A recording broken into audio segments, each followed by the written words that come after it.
ঝড়ের রাতে এক মায়ের আকুতি।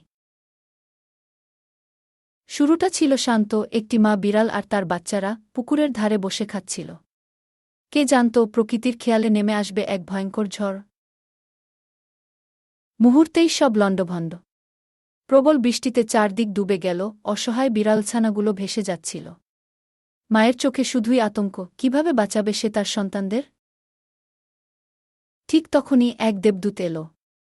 একটি কুকুর আপন মনে এগিয়ে এসে বিড়ালছানাগুলোকে আদর করল। যেন বলল, ভয় নেই, আমি আছি গু।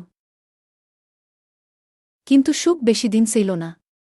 কিছু হিংস্র কুকুর এসে হামলা করল ছোট বিড়ালছানাগুলোর উপর। মায়ের বুকফাটা আর্তনাদ। কিন্তু সেই কুকুরটি নিজের জীবন বাজি রেখে লড়ে গেল। তাড়িয়ে দিল বিপদ, রক্ষা করল অসহায় প্রাণগুলোকে। আজ সেই কুকুর আর বিড়ালছানাগুলো একসঙ্গেই থাকে। ভালোবাসার এক নতুন নীড় গড়ে উঠেছে, যেখানে ভয় নেই, আছে শুধু শান্তি আর নির্ভরতা। এই গল্পটি যদি আপনার হৃদয় ছুঁয়ে যায়, তাহলে দয়া করে এই ভিডিওটি শেয়ার করুন। পথ কুকুরদের খাবার দিন এবং তাদের প্রতি সদয় হন। আপনার সামান্য সাহায্য হয়তো একটি জীবনের